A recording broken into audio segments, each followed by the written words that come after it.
Hi there, आज मैं आपके लिए लेकर आया हूँ MKT624 ब्रांड मैनेजमेंट के फाइनल टर्म के कुछ सॉल्व एमसीक्यूज, और इन सॉल्व एमसीक्यूज की फाइल भी आपसे शेयर की जाएगी और कोशिश की गई है कि जितने भी सॉल्व एमसीक्यूज हैं इनके आंसर्स आपको करेक्टली प्रोवाइड किए जाएं। तो पहला है, a mix of different communication tools has a better chance of achieving. So जो मिक्स है डिफरेंट कम्युनिकेशन टूल्स का, कई सारे कम्युनिकेशन टूल्स का जो मिक्सचर है, सो बेटर चांस होता है कि अचीव किया जाए सिनर्जी को। सिनर्जी का मतलब क्या है? सिनर्जी से मुराद होता है कि जैसे कि एक और एक दो 11, आपने सुना होगा एक और एक दो जो है वो दो नहीं मिलके वो 11 के बराबर हुए। सो एक और एक दो मिलके 3 या 4 के बराबर हो, वो जो है सिनर्जी कहलाई जाएगी। उसके बाद है, in two different brands are, if two different brands are distributed by one company it is considered under. So अगर दो डिफरेंट ब्रांड जो है वो डिस्ट्रीब्यूट होती है एक कंपनी से, तो वो किसके अंडर में आती है? वो कंसिडर की जाती है किसके अंडर में? को ब्रांडिंग के अंडर में। उसके बाद है कि companies own retail outlet are mean. So जो कंपनी की अपनी रिटेल आउटलेट होती है, आपने अक्सर देखा होगा कंपनियों की भी अपनी रिटेल आउटलेट्स होती है, तो इसका मतलब क्या होता है कि ऑन करना और बेटर कंट्रोल करना डिस्ट्रीब्यूशन चैनल को। उसके बाद है, the power based on channel member superior knowledge and information about his product is called. ऐसी पावर जो बेस करती है, जिसकी बुनियाद जो है वो चैनल मेंबर की सुपीरियर नॉलेज भी है और इन्फॉर्मेशन भी है प्रोडक्ट के बारे में। सो वो प्रोडक्ट वो पावर जो है वो क्या कहलाती है? वो कहलाई जाती है एक्सपर्ट पावर, क्योंकि वो बेस करती है चैनल मेंबर की सुपीरियर नॉलेज भी और इन्फॉर्मेशन भी प्रोडक्ट के बारे में। उसके बाद है, a good channel system must automatically offer dash to the customers. एक अच्छा जो चैनल सिस्टम होता है उसको लाजमी ऑटोमेटिकली ऑफर करना चाहिए कस्टमर को। क्या? ट्रांजैक्शन सर्विसेज भी करना चाहिए और आफ्टर सेल सर्विसेज भी। तो इसका आंसर है both of the given options. उसके बाद है, advertising dash is capable to attract customers consumers only if it is based on their needs. Advertising की क्या चीज़ है जो कि कैपेबल है अट्रैक्ट करने के लिए कस्टमर को, अगर उसकी बुनियाद जो कस्टमर की नीड्स के ऊपर है। सो एडवर्टाइजिंग कॉपी, जो एड कॉपी होती है, अगर वो कस्टमर की बेस के ऊपर है तो वो कैपेबल है अट्रैक्ट करने के लिए कस्टमर को। उसके बाद है फिर, marketing communication is done to achieve the objective of. So marketing communication जो की जाती है वो किस ऑब्जेक्टिव को हासिल करने के लिए की जाती है? अवेयरनेस बिल्ड करने के लिए भी और स्टिमुलेट एक्शन के लिए भी। So both of the given options इसका ऑप्शन है। उसके बाद है, mostly the major source of power throughout the distribution is. Mostly तौर पे जो मेजर सोर्स होती है पावर की थ्रू आउट डिस्ट्रीब्यूशन चैनल, वो क्या है? इज द ब्रांड है। उसके बाद है, a great effort in terms of time and money is required for dash and despite the effort results are not guaranteed. So बहुत ज़्यादा एफर्ट लगती है इन टर्म्स ऑफ टाइम भी, यानी कि टाइम के अंदर भी टाइम भी लगता है बहुत ज़्यादा, और मनी भी, पैसा भी रिक्वायर्ड होता है बहुत ज़्यादा। किसके लिए? ग्रोथ के लिए। और एफर्ट के होते हुए भी रिजल्ट जो है वो गारंटी नहीं है। सो ग्रोथ के लिए जो है वो रिक्वायर्ड होती है बहुत ज़्यादा एफर्ट, टाइम के अंदर भी और मनी में भी, मनी एफर्ट भी और टाइम एफर्ट भी। उसके बाद brands are born out of the following strategies. तो कौन सी स्ट्रेटजीज? तो यहाँ पर सेगमेंटेशन, डिफ्रेंसिएशन दोनों। उसके बाद brand identity is followed by dash which is a reflection of what marketers plan to send the public. So brand identity is followed by dash, यहाँ पे क्या है? ब्रांड इमेज, जो कि रिफ्लेक्शन है कि क्या मार्केटर्स जो है वो प्लान करते हैं सेंड करने के लिए पब्लिक को। उसके बाद है, right branding increases dash of the product. सही ब्रांडिंग अगर की जाती है तो उससे प्रोडक्ट की क्या इसमें इजाफा होता है? Which should be more than that of generic product, जो कि ज़्यादा होना चाहिए जेनरिक प्रोडक्ट से। सो वो क्या है?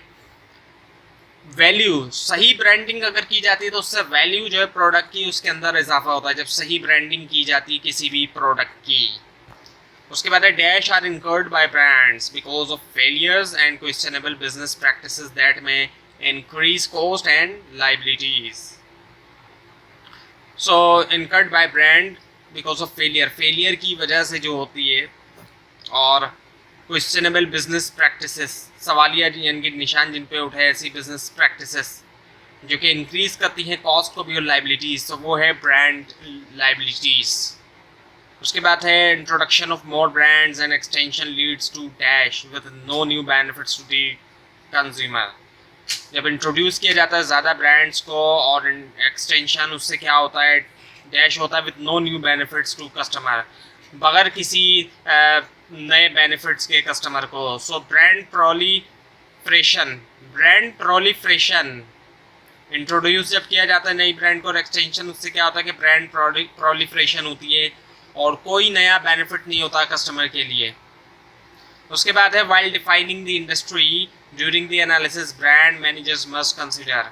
तो जब डिफाइन करते हैं इंडस्ट्री को एनालिसिस के दरमियान, तो ब्रांड मैनेजर को क्या कंसिडर करना चाहिए, उसमें कंसिडर करना चाहिए रेंज ऑफ प्रोडक्ट और सर्विस जो ऑफर्ड होती है, इंडस्ट्री ऑफर करती है, और इसके अलावा a picture of geographical scope of the industry, जो जोग्राफिक स्कोप है उसकी इंडस्ट्री की, उसकी picture. So both of the given option, इसका आंसर है बोथ ऑफ, यानी कि दोनों ही है इसमें।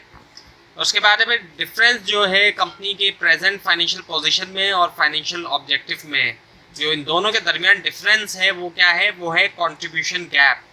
और उसके बाद है ब्रांड एसेट्स इंक्लूड, उसमें ब्रांड एसेट्स के अंदर क्या शामिल है, रेपुटेशन शामिल है, रिलेवेंस शामिल है और लॉयल्टी, ये तीनों जो है इसमें शामिल है। उसके बाद है फिर चेंज इन पोजिशनिंग में कॉज डैश इन प्राइस, जो चेंज किया जाता है पोजीशनिंग के अंदर उससे क्या हो सकता है, उससे एन अपवर्ड चेंज भी हो सकता है और डाउनवर्ड भी हो सकता है। इसका आंसर है both of the given options. उसके बाद है dash occurs by maintaining the brand contract while undergoing innovations and modification to stay current. ये जो है यहाँ पर इसका जो ऑप्शन है वो है क्रेडिबिलिटी है। अकर्स बाय मेंटेन करते हुए brand contract while undergoing innovation and, यानी इनोवेशन भी करना और मॉडिफिकेशन भी करना करंट रहने के लिए। उसके बाद when we keep the same brand name of new offerings so that customer में develop an immediate familiarity, the resultant phenomena is known as. जब सेम ब्रांड नेम रखा जाता है, नई जो ऑफर की जा रही है चीज़ उसका सेम ब्रांड नेम रखा जा रहा है, कस्टमर जो है वो उसको जो है इमीडिएटली तौर पे फेमिलियर होगा वो उससे। और ये जो फिनोमेना है ये क्या है, ये है लेवरेजिंग है ये फिनोमेना। उसके बाद है introduction of another strength of a medicine bye pharmaceutical company is an example of, introduce करना एक दूसरी स्ट्रेंथ मेडिसिन की एक फार्मास्यूटिकल कंपनी जो कि करती है, ये एक एग्जांपल है किसकी, ये है लाइन एक्सटेंशन की। उसके बाद है brands are diversified because, brands जो है वो डाइवर्सिफाइड होती हैं क्योंकि एसेंशियल होती है ब्रांड सर्वाइवल के लिए। और कुछ ब्रांड ऐसी होती हैं जिनकी हाई अवेयरनेस होती है, that those are perceived by customer to be in categories where they are not present। और इसके अलावा कॉस्ट कटिंग जो है वो पॉसिबल होती है एडवर्टाइजिंग प्रोडक्ट से सेम ब्रांड नेम के साथ। तो इसका जवाब जो है वो all of the given option है, तमाम के तमाम जो ऑप्शन हैं। उसके बाद है dash relates to extra benefits that a brand offers to its customer. इनमें से कौन सा जो है वो रिलेट करता है एक्स्ट्रा बेनिफिट जो कि एक ब्रांड ऑफर करती है अपने कस्टमर को, वो है पॉइंट ऑफ डिफरेंस जो है वो रिलेट करता है एक्स्ट्रा बेनिफिट जो कि एक ब्रांड ऑफर करती है अपने कस्टमर को। उसके बाद है benefits of having different brands include all of the following except, जो बेनिफिट्स हैं ब्रांड होने के वो तमाम के तमाम में सिवाय एक को छोड़कर, वो है fill all the gaps in the market, यानी कि तमाम का तमाम जो गैप है वो भर देना मार्केट के अंदर। उसके बाद है when the same brand name hold several product in different market it is known as the, जब सेम ब्रांड नेम के जो है वो एक तरह से कई सारी प्रोडक्ट जो है वहाँ पे हों सेम ब्रांड नेम से डिफरेंट मार्केट में, वो क्या है, उसको जाना जाता है अम्ब्रेला ब्रांड के तौर पे। उसके बाद है factors affecting the choice of distribution channel include, ऐसे फैक्टर्स जो अफेक्ट करते हैं डिस्ट्रीब्यूशन चैनल की चॉइस को, उसके अंदर क्या शामिल हैं, कस्टमर वैल्यू और सेल्स रेवेन्यू भी। तो इसका आंसर है both of the given option. उसके बाद है डैश प्रोवाइड्स, इनमें से कौन सा जो है वो प्रोवाइड करता है good quality of service because of direct interface with the customer but it is expensive. इनमें से कौन सा आता है, इसमें तीनों ही चीज़ें शामिल हैं, इसी वजह से ऑल ऑफ द गिवन इसका ऑप्शन है। उसके बाद in a specific strategic market plan, जो एक स्पेसिफिक स्ट्रेटेजिक मार्केट प्लान के अंदर एक प्रॉफिट सेंटर जो कि सेल्फ सपोर्टिंग है in terms of sales, market, production और अदर रिसोर्सेज, और उसको जाना जाता है किस तरीके से, स्ट्रेटेजिक बिजनेस यूनिट, SBU जिसको कहते हैं। उसके बाद है clarify about dimensions of brand means the clarity in. Clarity जो है डायमेंशंस ऑफ ब्रांड के बारे में, इसका मतलब क्या है? क्लैरिटी होना किस में होना? फंक्शन ऑफ ब्रांड में और एस्पेक्ट ऑफ डिफरेंशिएशन में। सो both of the given option, जो दोनों ऑप्शन है दोनों के दोनों। उसके बाद है the driver of change include all of the following except. जो ड्राइवर ऑफ चेंज है उसके अंदर तमाम शामिल हैं सिवाय एक को छोड़कर, वो है market analysis.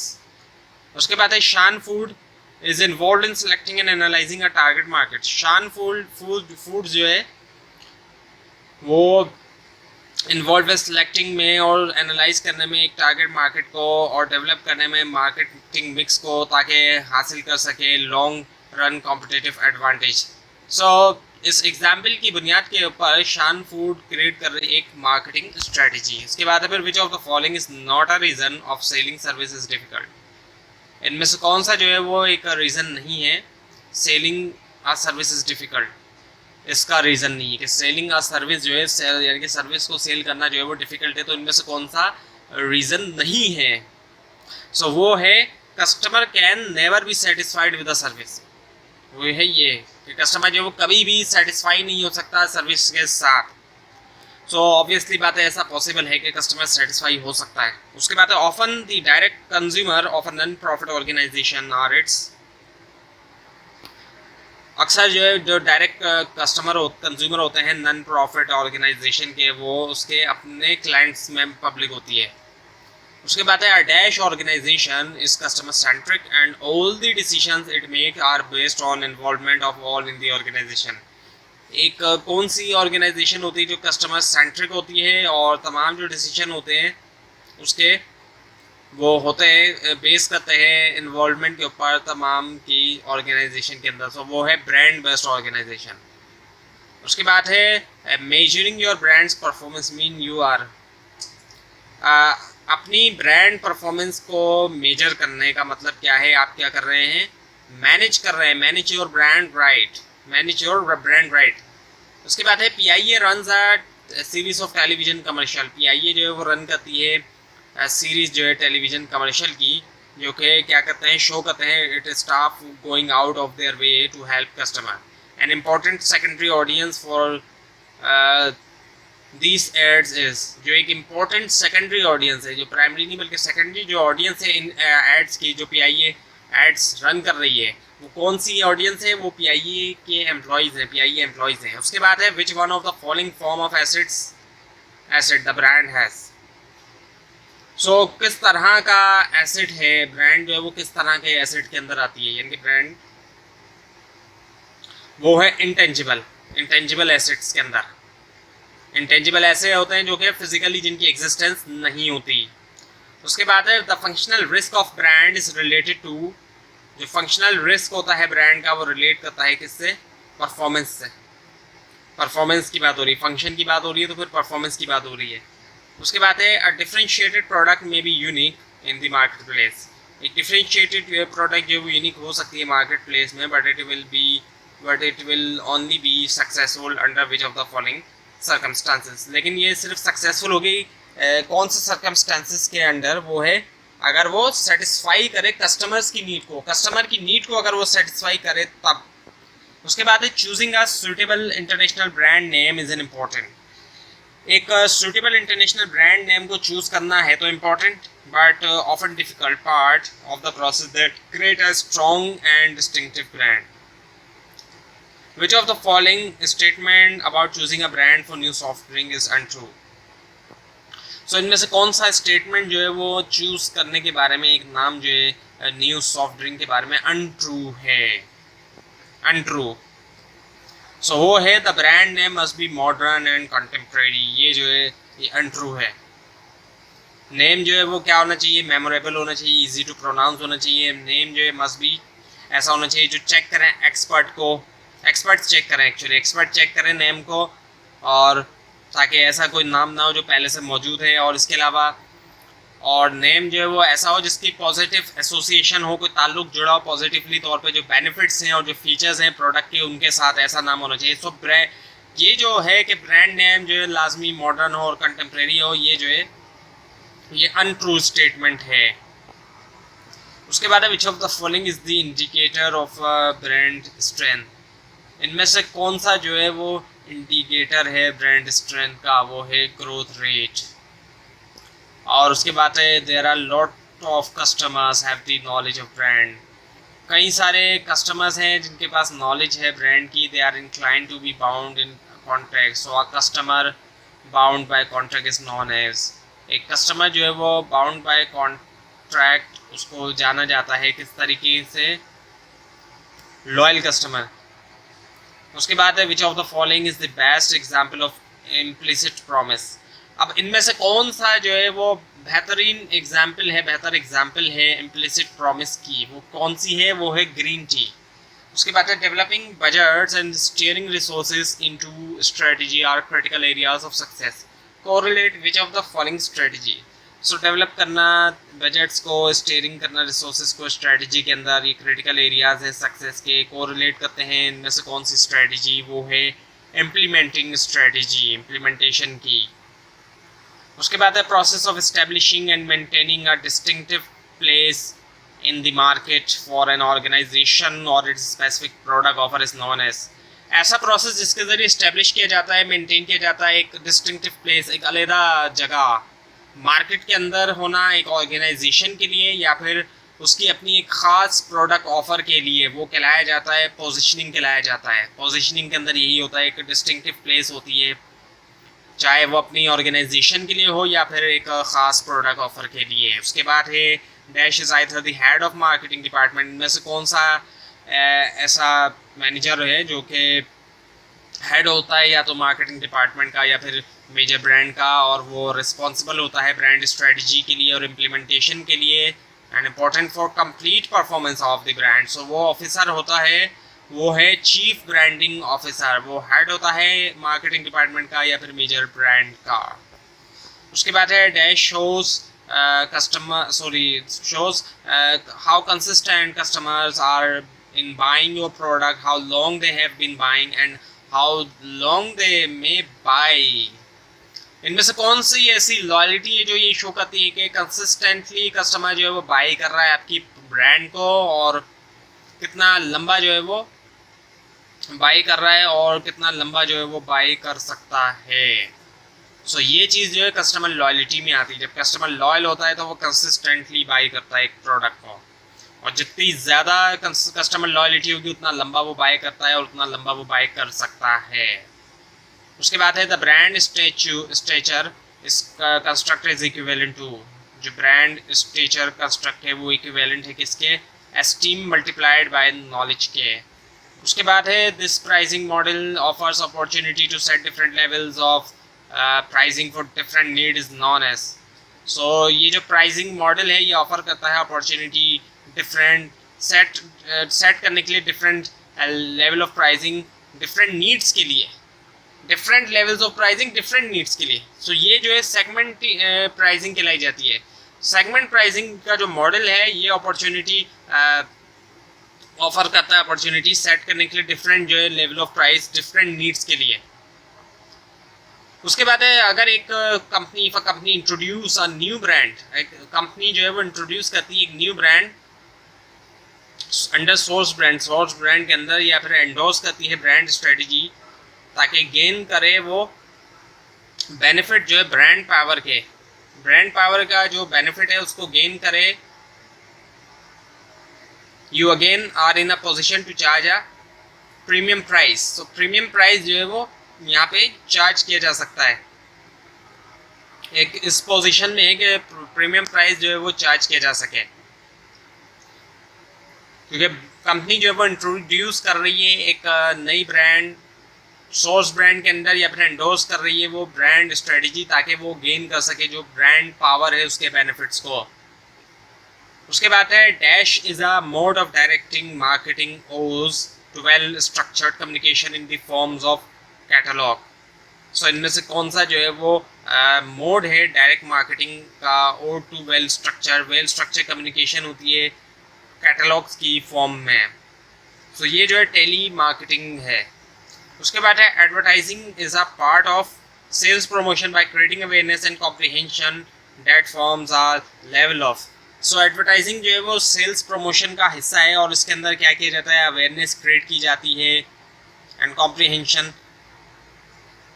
That form a level of customer pull. Advertising के जरिए कस्टमर को पुल किया जाता है। एक होता है कस्टमर को पुश की जाती है प्रोडक्ट, एक होता है पुल किया जाता है। जब एड्स दिखाए जाते हैं तो उसके जरिए कस्टमर को पुल किया जा रहा होता है। प्रोडक्ट पुश नहीं की जाती होती बल्कि पुल किया जा रहा होता है, एक तरह से कस्टमर्स को खींचा जा रहा होता है एड्स के जरिए कि वो जो है प्रोडक्ट्स को बाय करें। सो पुल के अंदर जब भी एडवर्टाइजिंग की बात होती है तो यहाँ पे पुल स्ट्रेटजी या कस्टमर पुल। उसके बाद है फिर dash of ads means how many time you should expose your target customer to your message. यानी कि इसमें से किसका मतलब ये कि कितनी मरतबा जो है वो एक ऐड जो है वो शो होना चाहिए टारगेट कस्टमर को। सो वो जो फ्रीक्वेंसी है, फ्रीक्वेंसी का मतलब ये कि कितनी बार, नंबर्स की जब हम बात करते हैं कि कितनी बार जो है वो मैसेज जो है एक्सपोज हो रहा है टारगेट ऑडियंस को या एड एक्सपोज हो रहा है टारगेट ऑडियंस को, सो वो फ्रीक्वेंसी की बात होती है, फ्रीक्वेंसी है इसका ऑप्शन। उसके बाद है what purpose does an advertising copy serve.